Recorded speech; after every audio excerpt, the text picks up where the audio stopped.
August 2010, the University of Delaware hosted the first annual Undergraduate Research and Service Celebratory Symposium, showcasing the collaborative efforts of the Summer Scholar programs. 4 history undergraduate students participated in the Summer Scholar program and presented their research in an oral session moderated by John Hurt, Chair of the History Department.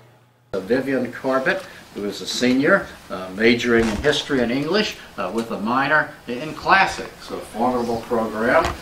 She's treasurer of the History Honor Society, president of the English Honor Society. She's worked under my colleague, Dr. Daniel Callahan, with assistance from our valued retired colleague in foreign languages, Gerald Cully. The topic of her talk is Roswitha as representative of the 10th century Renaissance. Vivian Corbett.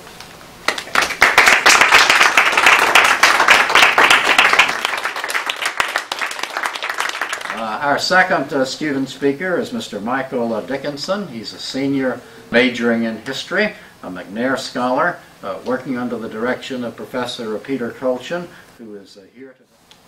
Now, the first question I asked myself in order to answer my larger research question was, what exactly is emancipation? Well, the definition of emancipation that I used for my research was simply the act of removing from oppression or bondage. So why does this all matter? Well, through a comparison of the legacy of emancipation in the United States and Australia, we can better understand their individual legacies. The comparative examination of the two periods can also help us to better understand the impact of emancipation in other countries. Our next presenter is Ms. Brenna James. She's a history major and a political science major and has a concentration in global studies. She's been on the Dean's List every semester and is naturally a member of our History Honor Society, Phi Alpha Theta.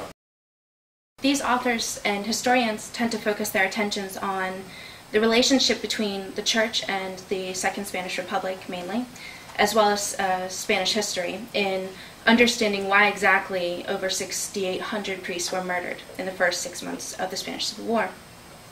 That drew me to my first research goal, which was to understand why did this conflict occur. And thank you to my mentor and my family.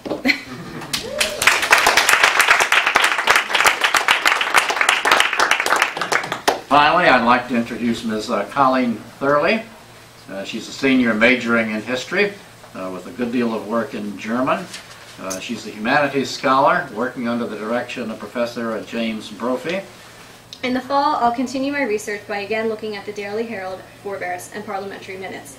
I'll include what I've learned this summer in my senior thesis, along with basic information about eugenics movements in Great Britain, Germany, the United States, and France.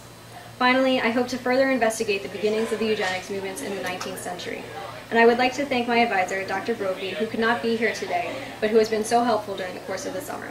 I would also like to thank Meg Myman and the Undergraduate Research Department for the opportunity to do this research. And a very special round of applause for our 4 presenters, who I thought each did an outstanding job.